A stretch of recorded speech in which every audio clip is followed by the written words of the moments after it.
Summertime calls for heat and water, two things that attract mosquitoes. Sometimes a bite leads to just an itch, but there's a small chance you could end up with an even bigger problem. 41 NBC's Alexa Rodriguez has more on some pest-borne illnesses that appear in Georgia.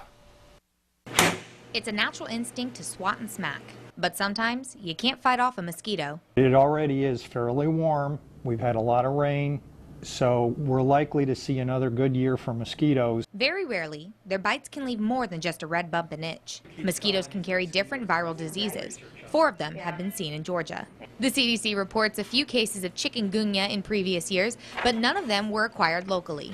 It's been very big in South America. Amber Erickson from the North Central Health District explains people usually contract this virus when they're out of the country. Last year, it started becoming locally transmitted in Florida, so we are keeping a very close eye on chikungunya. Common symptoms include fever, joint pain, headache, and rash.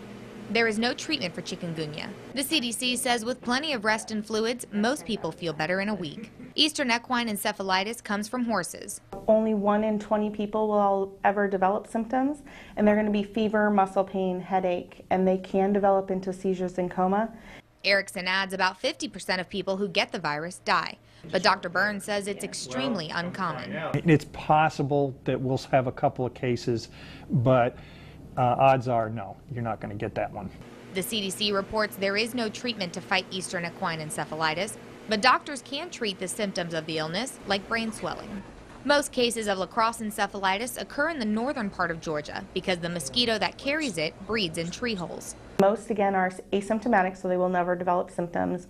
Those that do are going to be flu-like symptoms. Erickson explains some cases can develop into viral meningitis, which is the swelling of the protective covering of the brain and spinal cord. Then can lead to paralysis and death. The CDC says most people with lacrosse encephalitis will make a full recovery, and only about 1% of the cases result in death. There is no treatment for the virus, but Erickson adds it's very unlikely someone will catch it. Mosquitoes get West Nile virus from birds. We did have a nice rise in West Nile a couple of years ago, but then last year it kind of went down. The CDC reports the disease was first found in Georgia in 2001.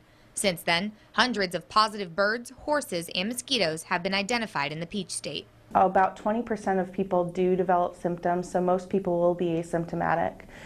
Erickson explains symptoms include headache, fever, and joint swelling, with less than 1% developing swelling of the brain. There is no treatment.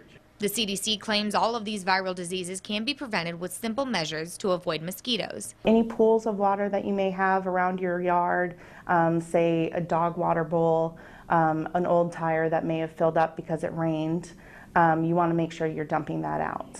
And when you can't wear long sleeve shirts and pants, Erickson recommends using mosquito spray with DEET. In Macon, Alexa Rodriguez, 41 NBC News. If you think you've contracted one of these diseases, the CDC advises you to see your doctor and then call the CDC office to report it.